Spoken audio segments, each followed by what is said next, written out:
하나님의 말씀은 히브리서 7장 11절에서 19절입니다. 히브리서 7장 11절에서 19절.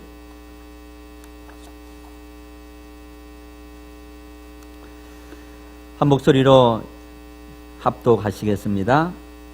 레위 계통의 제사 직분으로 말미암아 온전함을 얻을 수 있었으면 백성이 그 아래에서 율법을 받았으니 어찌하여 아론의 반차를 따르지 않고 멜기세덱의 반차를 따르는 다른 한 제사장을 세울 필요가 있느냐. 제사 직분이 바뀌어졌은즉 율법도 반드시 바꾸어지리니 이것은 한 사람도 제단 일을 받들지 않는 다른 지파에 속한 자를 가리켜 말한 것이라. 우리 주께서는 유다로부터 나신 것이 분명하도다.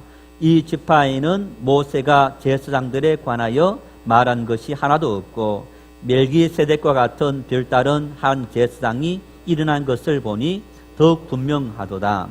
그는 육신에 속한 한 계명의 법을 따르지 아니하고 오직 불멸의 생명의 능력을 따라 되었으니 증언하기를 내가 영원히 멜기세덱의 반차를 따르는 제사장이라 하였도다. 전에 있던 계명은 연약하고 무익함으로 피하고 율법은 아무것도 온전하게 못할지라. 이에 더 좋은 소망이 생기니 이것으로 우리가 하나님께 가까이 가느니라. 아멘. 설교 전에 간혹 우리 성도님들이 목사님 좋은 분이 있습니다. 조명도 환하게 밝히면 좀 졸지 않지 않겠습니까? 또 어떤 분은 예배 때 이렇게 요즘은 스마트폰을 보니까 예배 이렇게 안 드리고 스마트폰만 보는 분들도 있습니다. 좀 광고해서 이렇게 예배 경건히 할 수 있도록 하면 좋지 않겠습니까? 제가 뭐라 했겠습니까? 좋은 것도 설교자 탓이고 스마트폰 보는 것도 설교자 탓이다. 내가 능력이 없어서 그러니 어쩌겠느냐. 네, 하나님의 은혜가 우리 예배하는 저와 여러분에게 넘칠 수 있기를 바랍니다. 그리고 전 스마트폰은 또 성경을 보기도 하고, 제가 그랬습니다. 우리 어떤 분이 얘기하는 걸. 우리 찬양이 찬송가 아니니까 아마 가사를 보려고, 악보를 보려고 스마트폰 보는 분들도 있을 거다. 제가 그랬는데, 어쨌든 여러분, 우리가 이왕이면 하나님을 예배할 때 기도하면서 더 예배에 집중할 수 있다면 그것이 더 큰 은혜와 축복이 아니겠나 싶습니다. 일본을 신사의 나라다, 그렇게 말합니다. 맞습니까? 아닙니까? 네. 뭐가 맞죠? 네. 네. 자, 우리 말이 참 어렵기도 한데, 여러분, 신사의 나라, 어디 나라를 신사의 나라로 합니까? 영국. 그래서 참 점잖고 품행이 올바른 이제 그런 나라 해서 영국이다. 그런데 일본을 신사의 나라다. 무슨 의미일까요? 예, 일본에는 8만 개가 넘는 큰 신사들이 있고, 또 크고 작은 신사들까지 합치면 30만 개가 넘는 엄청난 그런 신사가 있다. 황실의 조상이나 나라의 공이 큰 사람을 신이다 하고 모셔놓고, 또 이렇게 그 지역의 토속신들을 신이다 하면서 이제 그 신당 같은 것을 차려놓고 이렇게 모시는 거, 이걸 바로 신사라고 우리가 하지 않습니까? 그래서 일본은 뭐 가는 곳곳마다 이런 신사들로 가득 채워져 있는 그런 모습을 우리가 볼 수 있습니다. 우리에게 잘 알려진 야스쿠니 신사, 동경에 있지 않습니까? 이 야스쿠니 신사는 일본의 정치 지도자들이 신년이 되면, 아니면 어떤 정치적인 위기가 있으면, 또 자기의 직을 이렇게 시작하면서 시작할 때 우리는 현충문을 이렇게 가는 것처럼 이 야스쿠니 신사를 방문합니다.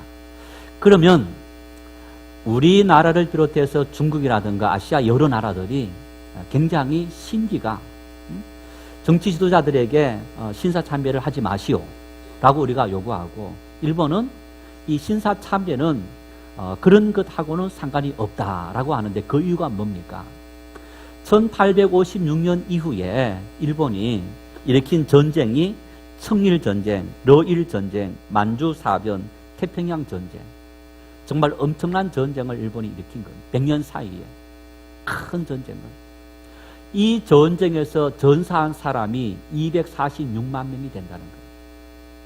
그 전사한 사람들의 어떤 그 위패가 모셔져 있는 곳이 바로 야스쿠니 신사인 겁니다.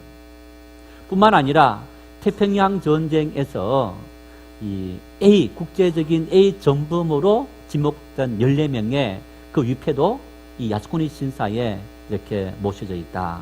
그래서 세계적으로 일본이 지도자들이 야스쿠니 신사를 참배할 때 어떻게 이렇게 세계 평화를 깨뜨리고 또 문제 일으킨 이 사람들을 너희들이 조상이라고 숭배하느냐. 그것은 너희들의 문제일 뿐만 아니고 다른 나라 사람들에게 굉장한 어떤 이 모멸감을 주는 그런 행동이다 하는 이런 문제가 생기고 있는 것을 볼 수 있습니다. 여러분, 일본을 여행하시는 분들은 꼭 신사를 가죠. 우리나라는 이제 뭐 절을 가고 교회가 그렇게 많아도 교회 여행 오시는 분들은 거의 없어요. 뭐 교회 와서 여러분 뭐 볼 게 있어야지. 아무것도 없지 않습니까? 그러니까 이제 여행 가더라도 교회 가지 않고, 물론 유럽에는 성당들 많은 형상을 만들어 놓았기 때문에 성당들을 가서 여행을 하는 그런 모습을 볼 수 있는데, 일본은 가면 이제 신사를 찾아가는 그런 모습을 볼 수 있습니다. 이 신사들, 일본의 신사는 좀 독특한, 아까 우리 장로님께서 귀신을 섬긴다 그랬는데, 일본의 신사들은 죽은 조상들, 그리고 또 그 지역마다 있는 토속 신들, 그 신들을 모셔놓고 그 신들을 섬기고 그 신들 앞에 마음의 소망을 비는 이제 그런 곳이 바로 신사인 겁니다. 그래서 이런 특징을 갖고 있어요. 예를 들어서 후쿠오카에 있는 이 다자이후 텐만구 신사라는 이 신사도 아주 규모가 큽니다. 이 신사는 학문을 이렇게 섬기는 신이 있다 이렇게 해서 수능 시험을 앞둔 자녀들을 둔 사람들, 또 어떤 이 학문적인 일을 준비하는 그런 사람들이 거기 가서 많이 이제 기원을 하는 그런 모습을 볼 수 있습니다. 이제 한 10월 달쯤 되면 아마 우리 불공 드리는 분들이라든가 또 자녀들의 수능 시험과 이런 시험을 앞둔 그런 사람들이 절도 찾고 교회도 찾고 아니면 신앙이 없는 사람들이라 할지라도 용 한 대를 찾아가는 그런 모습을 볼 수 있습니다. 그래서 대구에 가면 팔공산이라고 있는데, 거기 팔공산에 이렇게 쭉 굉장히 가파른 절벽 같은 이게 굉장히 높습니다. 거기에 갓바위라는 바위가 있는데 큰 불상이 꼭대기에 새겨져 있습니다. 이런 말이 있습니다. 수능 시험을 치는 자녀 중에서 이 갓바위가 내려다 보이는 남쪽 지역, 그 남쪽 지역의 사람들이 여기 와서 빌면 효연이 있다. 그래서 수능 시험을 앞두고 많은 부모들이 그 바위 앞에 와서 이렇게 마음의 소망을 비는, 우리 자식 공부 잘하도록 좋은 성적 얻도록 도와주십시오 하는 그런 모습을 볼 수 있습니다. 일본에 이런 텐만구 신사 역시 마찬가지로 이제 그런 신을 모시고 있는 신사이기도 합니다. 이제 뿐만 아니라 이 아라시야마현 교토의 지역에 있는 여기에 아주 작은 신사인데 노노미야라는 신사가 있습니다. 여기는 젊은 사람들을 연인으로 만들어주는 어떤 그런 효임이 있는 신사다 해서 젊은 사람들이 굉장히 많이 찾습니다. 뿐만 아니라 이 신사에서는 기도하면 자식을 얻게 한다. 그렇게 해서 자녀를 얻기 원하는 젊은 부부들, 그리고 또 처녀 총각 이렇게 연인을 만들려는 그런 사람들이 이 신사를 많이 찾아서 이렇게 기도하는 그런 모습들도 볼 수 있습니다. 뿐만 아니라 이 이 교토에 보면 후시미 이나리 신사라고 그 신사의 사자가 여우인데 여우 신사다 그렇게 알려졌는데 거기에는요 사업을 하는 사람 거기서 기도하면 사업이 잘 되도록 만들고 또 이 안전을 기원하는 그런 사람들이 안전을 위해서 기도하면 안전하게 인도한다. 이런 효임이 있는 신사다 하는 것을 볼 수 있습니다. 마치 이런 것과 마찬가지입니다. 여러분, 우리가 몸이 아파서 병원을 찾아갑니다. 병원 찾아갈 때 주변에 있는 아무 병원 갑니까? 예. 어느 병원 가면 1차적으로는 자, 배가 아프면 뭐 내과를 간다든가, 눈이 아프면 안과를 간다든가, 이빨이 아프면 치과를 갑니다. 그런데 치과를 가고 내과를 가고 안과를 가더라도 주변에 아무 데나 가는 것이 아니고 어느 치과를 가고 어느 내과를 가면 치료 잘한다더라. 이런 곳을 찾아가는 것처럼 일본의 신사는 이렇게 수많은 신들이 있는데 그 신사는 이런 것을 용하다 해서 거기를 찾아가는 그런 모습을 볼 수 있습니다. 여러분, 이런 종교의 출발은 바로 토속신앙, 이 민속신앙이다라고 말하는데 이 토속신앙에서 출발되어지는 그런 부분을 볼 수 있습니다. 그래서 우리나라도 여러분 이런 토속신앙들을 마을마다 많이 볼 수 있는데 요즘은 그런 게 없습니다만은 옛날 마을 입구에 뭐가 서 있습니까? 예, 큰 장성이 서 있어요. 그 왜 세워놓습니까? 네, 수호신인 거예요. 그 장성이 서 있으면 그 마을에 들어오려는 잡신들이 그 장성을 보고 기겁해서 들어오지 못한다는 거예요. 뿐만 아니라 마을의 어떤 한쪽 기퉁에 가면 뭐가 있습니까? 예, 선앙당이 있습니다. 그 선앙당에 대다수가 큰 나무가 심어져 있고 또 어떤 곳은 그 나무 옆에다가 작은 사당을 지어놓고 그러면서 거기에 새끼줄로 다 꼬아놓고 집집마다 어떤 문제가 있을 때 거기 찾아가서 상을 차려놓고 아니면 이제 정한수를 떠놓고 빈다든가 하는 그런 모습을 우리가 볼 수 있습니다. 이게 전부 다 토속신앙인 겁니다.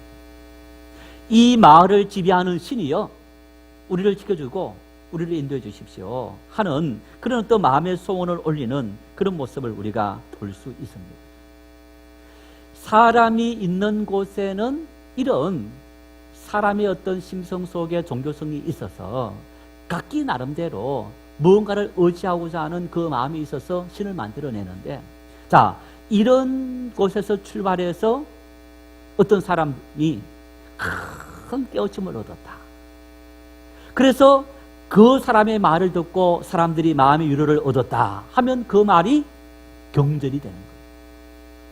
그리고 그 사람에게 몰려와서 위로를 받는다. 그러면 그 사람의 말을 듣고 어떻게 행동하고 하는 것이 의식이 되어지고 예전이 되어지고 그렇게 해서 경전이 만들어지고 고등 종교가 되어지는 거예요. 자, 이런 종교들 대표적인 종교가 역사적으로 가장 그런 오래된 종교가 힌두교고 그 힌두교에서 또 불교가 나오는 역사를 우리가 볼 수 있는데 자, 힌두교라든가 불교는요 신이 한 신입니까? 여러 신입니까? 수없이 많은 신들이 있는 거예요. 큰 이런 홀이 있다면 곳곳마다 다 신의 얼굴이 다른 신들이 다 있는 거예요. 수백 수천의 신이 있는 것을 볼 수 있어요. 형태도 다 달라요. 불교 역시 여러분 마찬가지입니다. 자기의 깨달음을 통해서 어떤 자아를 극복하고 인생의 문제를 해결하고자 하는 어떤 그런 모습들, 그래서 어떤 초월적인 자아로 나아가는 이런 모습들, 그 모든 것이 힌두교에서 출발되어지면서 다양한 신들을 인정하는 그런 어떤 다신교의 모습을 볼 수 있습니다. 인간은 누구나 할 것 없이 신을 믿고 있습니다. 어쩌면 이 자리에 계시면서 나는 신을 인정하지 않습니다. 어쩔 수 없이 왔지만은 어떻게 신을 믿을 수 있느냐 하는 분들도 사실은 심령 속에는 신을 의지하는 그런 마음이 있습니다. 왜? 사람은 부족하기 때문에 우리의 삶에 이런저런 문제가 끊임없이 찾아오기 때문에, 자, 여러분, 나는 무신론자입니다 하는 사람들도 자식 결혼시킬 때 어디를 찾아갑니까? 예, 택일 합니다. 심지어 그런 사람들일수록 이사할 때도 좋은 날 잡아서 이사하는 거예요. 이삿짐 센터에서 주는 달력은 다릅니다. 그죠? 거기 보면 이사하기 좋은 날, 그런 날짜는 빨갛게 해서 달력을 다 만들어서 이제 보면, 아, 이건 이사하기 좋은 날입니다. 그 날은 이삿짐 센터가 그냥 이 구하기 힘들 정도로 사람들이 많이 이사하는 그런 모습을 볼 수 있습니다. 왜? 이사하는데 애기 안기예요. 이게 전부 사람의 심령 속에 있는 종교성이기도 한 겁니다. 그 사람들이 나는 무신론자다 말하면 안 되는 거예요.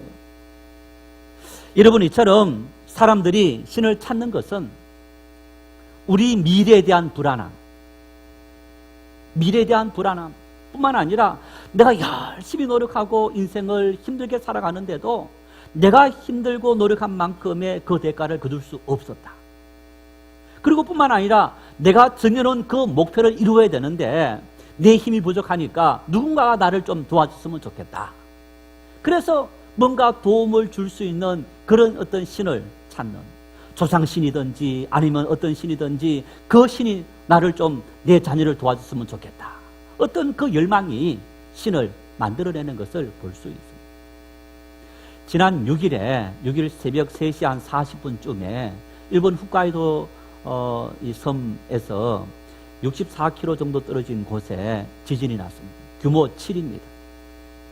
아마 보도를 통해서 보셨겠지만은 여러분, 그 지진으로 인해서 30명 이상의 사람이 목숨을 잃고 또 거의 5명 이상이 실종되어지고 600명 이상이 부상을 당하고 10,000명 넘는 사람이 이재민이 발생했다. 보니까 이제 산이 있다면 산 밑에 집을 다 지어놓고 살지 않습니까? 그 산이 반으로 뚝 이렇게 잘라지면서 수직으로, 그러면서 이 산이 집을 덮친 겁니다. 낮도 아니고 새벽이다 보니까 사람들이 자다가 그냥 거기에 파묻혀서 많은 사람의 목숨을 잃은 겁니다.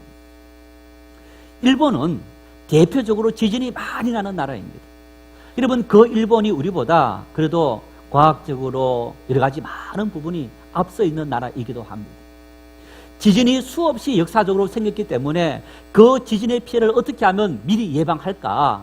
그래서 집을 지을 때도 참 지진을 견딜 수 있는 그런 내진 설계라든가 그런 부분에 굉장히 신경을 많이 쓰는 나라가 일본 아니겠습니까? 그런데요, 그 수많은 지진의 두려움을 안고 살아가면서 많은 노력을 했지만은 지진이 언제 일어난다 예고할 수 없다는 사실. 지진은 언제 생길지 알 수 없다는 겁니다. 만일 안다면 어디에 지진이 생기니까 거기 피하자. 그러면 지진 피해 당할 사람 아무도 없을 거예요. 어디에서 생길지 알 수 없으니, 언제 생길지 알 수 없으니 지진의 피해를 고스란히 당할 수밖에 없던 겁니다.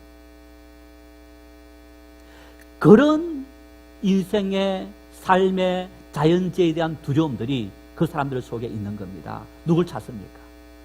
신을 찾습니다. 인간이 아무리 노력해도 어찌할 수 없는 이런 한계 속에서 신을 찾을 수밖에 없는 것이 연약한 인생들인 겁니다. 그래서 수많은 신들이 만들어지는 것을 우리가 볼 수 있는데, 여러분, 인생은 이처럼 약하기 때문에 우리가 아무것도 알 수 없는 미래에 대한 불안이 있기 때문에 우리가 신을 찾을 수밖에 없는 그런 일이다. 그래서 신을 찾아서 기도하고 내 마음의 소망을 아뢰는 거 어리석은 겁니까? 올바른 겁니까? 올바른 일입니다. 기도해야 됩니다. 기도해야 돼요. 한번 읽어보겠습니다. 사무엘상 12장 23절 함께 읽겠습니다. 나는 너희를 위하여 기도하기를 쉬는 죄를 여호와 앞에 결단코 범하지 아니하고 선하고 의로운 길을 너희에게 가르칠 것인즉.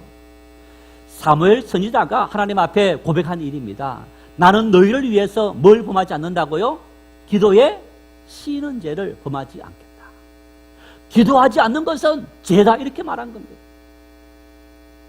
우리는 기도해야 될 사명이 있는 겁니다. 너를 위해서 기도하고 나를 위해서 기도하고 이 주변을 위해서 기도해야 될 사명이 우리에게 주어져 있는 겁니다. 이번뿐만 아닙니다. 예레미야 33장 3절에 이렇게 말씀합니다. 함께 읽겠습니다. 너는 내게 부르짖으라. 내가 내게 응답하겠고 내가 알지 못하는 크고 엄밀한 일을 내게 보이리라. 너는 내게 기도해라. 응? 너가 내게 기도하면 너가 알지 못하고 너가 상상하지 못했던 그런 일들을 너의 삶을 통해서 내가 이루어주리라. 예레미야 선지자만 이런 말을 한 게 아닙니다. 하나님께서 그렇게 말하도록 했지만은 예수님께서도 이렇게 말씀합니다. 마태복음 7장 7절 8절입니다. 구하라 그리하면 너희에게 주실 것이요 찾으라 그리하면 찾아낼 것이요 문을 두드리라 그리면 너희에게 열릴 것이니 구하는 이마다 받을 것이요 찾는 이마다 찾아낼 것이요 두드리는 이에게 열릴 것이니라. 이 말씀 한마디로 기도하는 사람, 기도해라 기도해라 기도해라. 기도하는 사람만이 하나님께서 그 사람에게 모든 필요한 일들을 이루어주시고 기도하는 사람에게 하나님은 그 길을 열어주신다라고 오늘 이 말씀 속에 말씀하고 있는 겁니다. 기도할 수 있기를 바랍니다. 열심히 기도할 수 있기를 바랍니다. 그렇다면 중요한 것은 누구에게 기도할 거냐? 누구에게 기도할 거냐? 수많은 사람들의 마음속에 종교성이 있어서 예전에 우리 어른들이 아들이 군에 갔다. 그러면 어떡합니까? 새벽마다 정한수 문을 떠놓고 우리 아들 무사히 군 마치고 돌아오게 도와주십시오. 응? 사업을 하고 아니면 뭐 시험을 준비한다. 역시 그 모든 일들을 새벽마다 목욕 재개하고 그리고 정한수 문을 떠놓고 아니면 용하다 하는 곳을 찾아가서 기도하는 그런 우리들의 심성. 그 심성은 미개했던 사회에서만 이루어진 일이 아니라 오늘 이 시대에 발전된 이 시대에도 인생은 부족하고 연약하기 때문에 우리가 한계 상황에 직면하고 힘든 일에 직면했을 그때에 누군가가 나를 도와줬습니다. 우리 아들들 둘 다 그런 고백을 했습니다.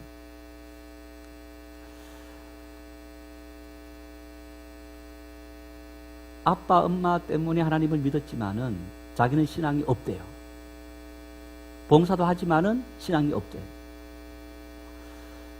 어떤 개인적인 깊은 신앙의 어떤 체험, 이제 그런 체험들을 깊이 하지 못했기 때문에 아마 그런 고백을 할 수 있습니다. 그런데 둘 다 수능시험을 앞두고 하나님 시험 잘 보게 하시면 하나님은 살아계신 줄 내가 잘 믿겠습니다 했다는 거예요. 그런데 잘 보게 자기가 원하는 대로 못했기 때문에 하나님은 이제 깊이 경험하지 못한 거예요. 인정하기가 쉽지 않은 그런 부분이 있는 거예요. 자, 이런 마음들처럼 여러분 우리의 마음 속에는 내가 어떤 일을 하고자 했을 때 누군가가 나를 도와줬어요. 누군가 나를 도와줬으면 그런 어떤 마음 속에 간절한 소망이 우리에게 있는 것을 볼 수 있습니다. 자, 오늘 이 본문의 말씀은 바로 이런 인생의 문제들 앞에 직면했을 때 우리가 누구에게 기도해야 될까? 뿐만 아니라 여러분 오늘날 우리가 믿지 않는 사람을 만났을 때 야, 너희들 기독교는 왜 그렇게 독선적이냐? 배타적이냐? 너희가 믿는 신만 참 신이라 말하고 왜 다른 신들은 인정하지 않느냐? 다른 수많은 신들이 있는데 그 신들을 섬기는 사람들이 있는데 왜 그들은 인정하지 않고 너희들만 신이라고 그렇게 주장하느냐? 자, 그들이 신을 만들어냈던 아니면 신이 있든지 여러분 하나님 이외에 다른 어떤 신비로운 능력을 가진 그런 신들이 있습니까? 없습니까? 있습니다. 믿지 않는 그런 곳에도 신비로운 일들이 일어나는 것을 볼 수 있고 여러분 간혹 무당들이 이렇게 막 구슬을 하면서 어떤 일을 합니까? 어떤 일을 하죠? 그런 이야기 듣지 않습니까? 작두 같은 칼날 위에 올라서서 춤을 춘다. 사람이 올라서면 상처나서 다 이렇게 피가 철철 날 텐데 거기 가서 춤을 춘다. 뭐 들린 겁니까? 귀신 들린 거예요. 사람의 능력으로 할 수 없는 이런 일들이, 신비로운 일들이 일어나더라는 얘기입니다. 이런 세상 속에서 살아가면서 오늘 우리는 누구 앞에 기도하고 누굴 섬겨야 되고 누굴 우리 신앙의 궁극적인 대상으로 섬기고 살아가야 할 거냐? 오늘 본문 11절 말씀을 같이 읽겠습니다. 레위 계통의 제사 직분으로 말미암아 온전함을 얻을 수 있었으면 백성이 그 아래에서 율법을 받았으니 어찌하여 아론의 반차를 따르지 않고 멜기세덱의 반차를 따르는 한 제사장을 세울 필요가 있겠느냐? 하나님께서 이스라엘 백성들을 위해서 누굴 주셨느냐? 레위의 반차를 따르는 제사장을 주셨다. 여러분, 제사장이 하는 역할이 뭡니까? 하나님 앞에 제사 드리는 일을 한 거예요. 하나님 앞에 제사 드리는 일을 했는데 구약 모세를 통해서 하나님께서 이 법을 주시면서 하나님께 제사 드리는 것은 레위의 후손들만 그 일을 해라. 그리고 대제사장은 1년에 한 번 하나님 앞에 대속죄일을 지키는 그 일들을 하고 이스라엘의 가장 큰 종교 지도자이기도 합니다. 그 대제사장은 아론의 후손들만 그 일을 해라. 한마디로 말하면 세습해라 라는 말이에요. 조금 다른 얘기입니다만은 우리 교단이 지금 굉장히 시끄럽습니다. 이제 내일부터 이리 신광교회에서 우리 교단 총회가 열립니다. 아주 큰 이슈가 걸려 있습니다. 우리 한 교회가 세습을 했기 때문에 이제 그 문제, 작년에 11월 달에 하고 그러면서 그 문제를 이제 그 노회에서 총회에다가 이건 잘못된 일입니다 하고 재판국에 이렇게 이제 재판을 해 주십시오 했는데 지난 8월 7일 날 이 재판국이 8대 7로 그 교회의 세습은 합당하다 하고 합헌 판결을 내린 겁니다.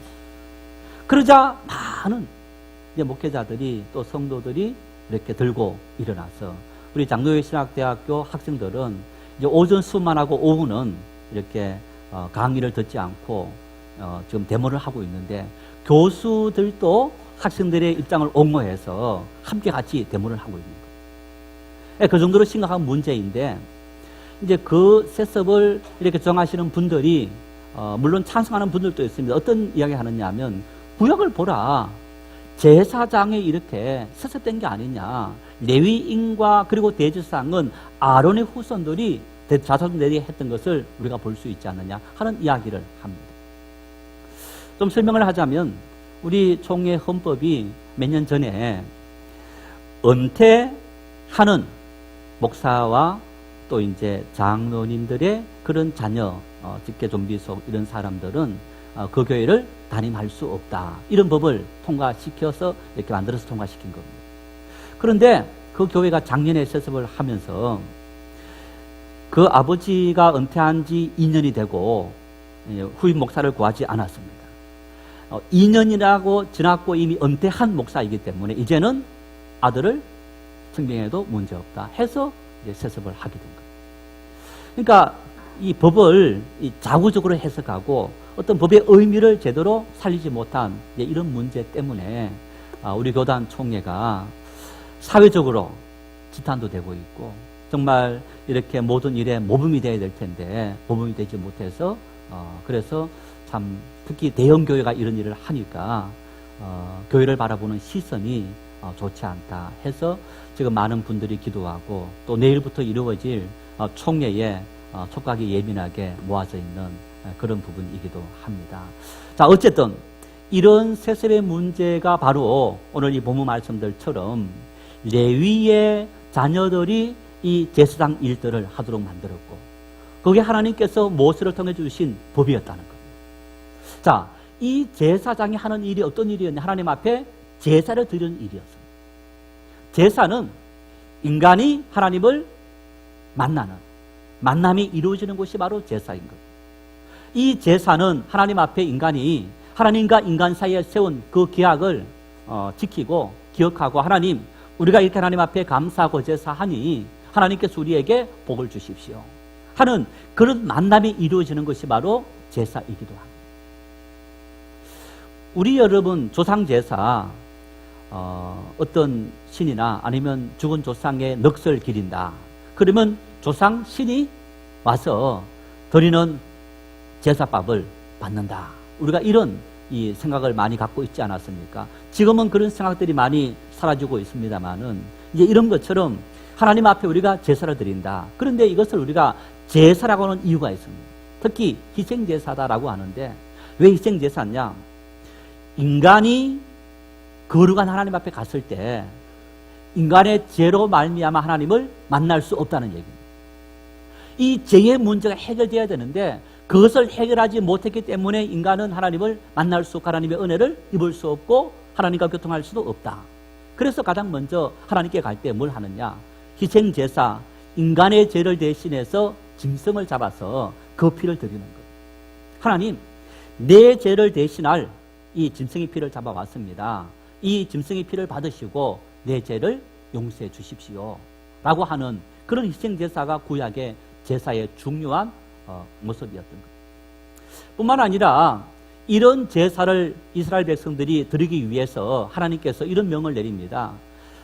레위기 1장에서 7장까지는 5가지 제사가 있고 그리고 이스라엘 백성들이 매년 절기로 지키는 절기가 3가지가 있습니다. 그리고 레위기 16장에 이런 말씀이 있습니다. 한번 우리 이 말씀 같이 읽어보겠습니다. 16장 29절 30절입니다.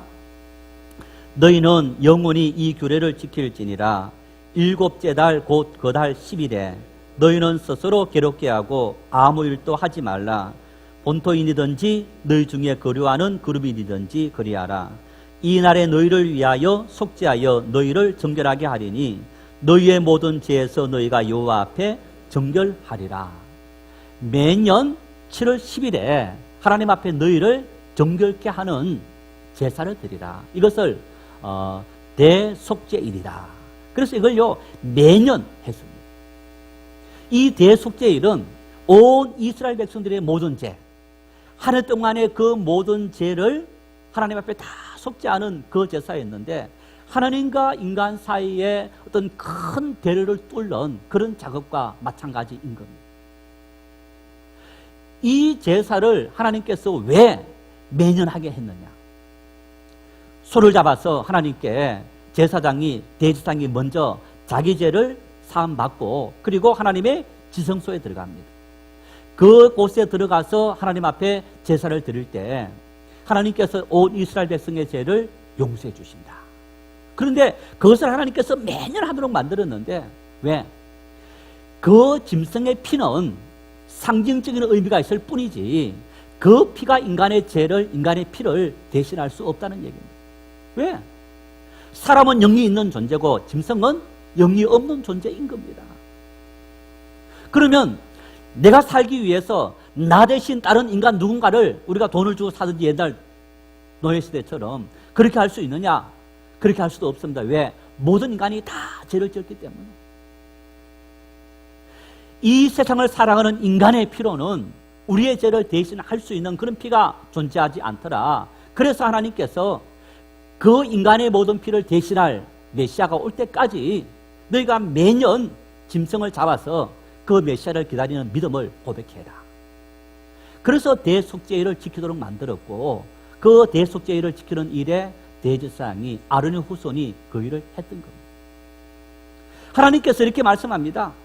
이제 내가 영원한 대제사장, 너희가 다시 매년 그 속죄일을 지킬 필요가 없는 그런 제사장을 너희에게 보내주겠다. 그분이 누구냐? 바로 예수 그리스도. 예수님은 이 땅에 오셨습니다. 인간의 몸을 입고 오셨지만은 예수님은 우리와 같이 죄가 없으신 분이시다. 무죄하신 분이시다. 예수님은 죄가 없으신 분이시기 때문에 그 예수님은 우리의 죄를 대신할 수 있었고 예수님께서 대신한 그 인간의 피는, 예수님의 피는 인간의 모든 죄를 완전히 속해 주었기 때문에 이제 다시 하나님 앞에 구약적인 대속죄를 지킬 필요가 없다. 이러한 사실을 여러분 예수님께서 마지막 날 밤 제자들과 이 세둑식을 하는 모습을 통해서 볼 수 있습니다. 성만찬 떡을 떼시고 예수님께서 허리에 수건을 두르시고 제자들의 발을 씻겨줍니다. 그러자 베드로가 아니 주님 이럴 수 없습니다. 제가 주님의 발을 씻겼습니다. 아니다. 내가 너희의 발을 씻겨줄 거다. 그렇지 않으면 너희는 나와 상관이 없다. 예수님께서 그런 말씀하자 베드로가 이렇게 말합니다. 그럼 발만 씻기지 말고 몸까지 씻겨주십시오. 너 몸은 이미 깨끗해졌기 때문에 몸을 씻을 필요가 없고 발만 씻으면 된다. 여러분, 이 말씀은 바로 예수님께서 인간의 모든 죄를 다 하나님 앞에 속량을 다 해놓으신 겁니다. 그래서 우리가 몸을 씻을 필요는 없는데 매일 살아가면서 삶 속에서 우리가 죄를 짓는 것. 매일 짓는 그 죄는 하나님 앞에 우리가 기도하면서 용서를 받는. 그래서 마르틴 루터가 종교개혁자 마르틴 루터가 우리는 만인 제사장이다 하는 이유가 제사장이 자기가 지은 죄 그걸 하나님 앞에 속죄제를 드립니다. 대제사장이 대속죄일에 제사를 드려놓으면 그 다음부터 백성들이 지은 죄들은 제사장들이 받아서 그 죄를 속하는 제사를 드렸는데 이제는 우리가 제사장을 찾아갈 필요 없이 내가 예수 그리스도를 대제사장으로 모시고 내가 제사장이 되었다. 그 얘기는 내 죄를 예수님 이름으로 내가 고백하고 용서받을 수 있다. 이 의미입니다. 이제 다시는 구약적인 아론의 후손을 통해서 대제사장 필요 없다는 얘기입니다. 예수님께서 완전히 그 구원을 완성시켜 놓았기 때문에 예수 그리스도로 말미암아 우리가 하나님 앞과 그 모든 죄의 관계가 완전히 깔끔하게 청산되었다. 다른 누군가가 내가 지은 죄에 대해서 하나님과 나 사이에 준비자가 되어서 그 죄를 해결할 필요가 전혀 없다는 얘기입니다.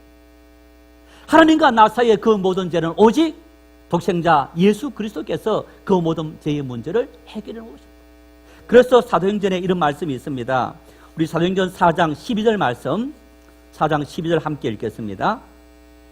다른 이로서는 구원을 얻을 수 없나니 천하 사람 중에 구원을 받을 만한 다른 이름을 우리에게 주신 일이 없음이라 하였더라. 할렐루야. 하나님은 인생의 모든 죄의 문제, 여러분 죄의 문제라는 얘기 이런 문제입니다. 인생의 고민이라는 얘기입니다. 인생의 두려움이라는 얘기입니다. 인간에게 왜 두려움이 생겼느냐, 문제가 생겼느냐, 땀 흘려야 하느냐, 죄 때문에. 에덴 동산에 있었던 인간은 하나님과 동행하면서 하나님 주시는 것으로 먹고 마셨는데 죄로 말미암아 추방되었습니다. 그 결과 인간에게 살인이 생겼고 땀 흘려 일을 해야 되고 두려움이 생겼고 죽음이 생겼고 사람이 죽음을 두려워하는 그런 인생의 문제가 생겼더라는 얘기입니다. 하나님과 우리가 직동해서 살아갈 때 두려워하지 않고 살 수 있는 이유는 여러분 이 땅에 나그네 인생길 다 가다가 어디 갑니까? 하나님 나라 천국 가기 때문에. 그것은 이 땅과 구별된 곳이 아니고 이 땅에 도리어 잠깐 왔다가 여행 왔다가 떠나는 여기는 여행지고 하나님 나라는 우리의 가야 될 영원한 고향, 본향, 우리의 종착점이라는 거예요. 그 마음을 품고 살아갈 수 있는 믿음이 누굴 통해서 주어졌느냐? 오직 독생자 예수님 통해서 주어졌다는 거예요. 하나님께서 예수님 이외에는 다른 어떤 사람도 주지 않았다. 그래서 하나님과 우리 사이에 거대한 죄라는 장벽이 둘 사이에 막혀 있는데 그 장벽을 예수님께서 뚫어놓은 거예요. 이제는 누구든지 예수 그리스도를 나의 주님으로 고백하고 그리고 우리의 발을 매일의 지은 발을 씻고 회개하고 하나님 나라 가서 하나님의 은혜를 풍성히 누릴 수 있더라. 성도 여러분, 이단들이 내가 예수다, 내가 구원자다, 내가 너희의 모든 문제 해결해 준다, 이단인 거예요. 우리에게는 독생자 예수님 외에는 아무도 없는 거예요. 예수님만이 우리의 모든 문제를 해결해 주고 예수님만이 인생의 구원의 길이고 예수님만이 인생의 완전한 하나님의 계시이고 예수님 이외에 우리는 결코 다른 사람을 따를 수 없는 그런 존재이다. 그 사실을 확신할 수 있기를 바랍니다. 세상 많은 사람들이 여기에 신이 있고 저기 신이 있다. 인정하세요. 따질 필요 없는 거예요. 자기들의 신을 만들어서 자기들의 삶의 문제를 해결하려는 인간의 고뇌이기도 하기 때문에, 그러면 우리는 이런 하나님의 큰 사랑을 받고 이런 말씀을 받으면서 예수님께서 가시면서 너희를 위해서 보혜사 성령을 보내주겠다고 말씀하셨고, 그 성령이 함께하는 사람, 이 약속의 말씀을 믿고 그 말씀을 새기고 살아가는 사람들은 여러분 그들보다 훨씬 더 고차원적인 삶을 살아야 됩니다. 어떤 삶을 살 거냐? 그들보다 물질이 적어도, 그들보다 능력이 부족해도, 그들보다 건강하지 못하고 병들어도 나는 염려하지 않고 나는 걱정하지 않습니다. 왜? 하나님 나라가 기다리고 있기 때문입니다. 이게 믿음인 줄 믿으시기를 바랍니다. 하나님의 나라가 있고 하나님께서 예비하신 그 나라가 있기 때문에 내가 이 땅을 살아가도 당당히 내가 살겠다. 주눅들지 않고 살고, 내가 누군가를 부러워하지 않고 살고 하나님 앞에 믿음으로 살겠다. 도리어 우리는 타 종교를 받아들이고 인정할 수는 없지만은 그들을 불쌍히 여겨야 합니다. 하나님을 알지 못하는 그들이 자기들만의 신을 찾는 그 모습 속에는 하나님께서 심어주신 그 신성이 있는데 아직까지 그들에게 믿음이 없어서 하나님을 찾지 못하고, 그 모습 속에서 그들이 하나님을 찾아온다면 그것이 큰 축복이고 은혜가 아니겠습니까? 그래서 주님은 우리에게 말씀합니다. 빌립보 2장에 바울 사도는 너희 안에 이 마음을 품어라. 곧 그리스도 예수의 마음이니. 그리스도 예수의 마음은 어떤 마음이 있냐? 그는 근본 하나님의 본체시나 하나님과 동등됨을 취할 것으로 여기지 아니하시고 종의 형체를 가지사 인간으로 나셨다. 그리고 우리를 구원하시기 위해서 주님은 십자가 희생의 제물이 되셨다. 다시 말하면 예수님의 마음은 어떤 마음이냐? 섬김의 마음이고 희생의 마음이고 복종의 마음이었더라. 하나님의 말씀 앞에 철저히 복종했고, 그리고 하나님께서 명하신 그 말씀을 통해서 이 땅에 우리들을 섬기기 위해서 희생했던 그런 예수님의 그 마음. 세상이 믿지 않는 사람들이, 다른 종교를 가진 사람들에게 우리가 무엇을 보여줘야 되느냐? 그들 위해서 희생하십시다. 그들을 섬기십시다. 목사님, 왜 안 믿는 사람, 절 다니는 사람, 그 사람 도와줍니까? 도와줘야죠. 하나님의 큰 사랑으로. 하나님의 큰 사랑이 여기 있노라고. 불쌍한 그들을 위해서 기도하고 그들이 참 신이신 하나님을 찾고 독생자 예수님을 통해서 구원받은 길을 알도록 그들을 사랑하고 이끌 수 있는 그 사명이 바로 그리스도 예수의 마음이라고 말씀하고 있던 거예요. 우리는 완전한 길을 찾은 겁니다. 확실한 길을 찾으신 겁니다. 독생자 예수님, 그분은 우리에게 완전하신 분이 되셨고 그분을 의지하고 살아가는 이 믿음의 사람이 여러분 세상 그 누구하고도 비교할 수 없는 가장 복된 인생이다. 그 사실을 확실히 믿을 수 있기를 바랍니다. 그 하나님을 모신 우리가 그들이 기도하는 것보다 더 많이 기도해야 되지 않겠습니까? 그들이 자기의 신을 만들어서 기도하는 것보다 훨씬 더 많이 우리 기도를 확실히 들으시는 주님이 계신데 그 하나님 앞에 우리가 더 많이 열심히 기도해야 되지 않겠습니까?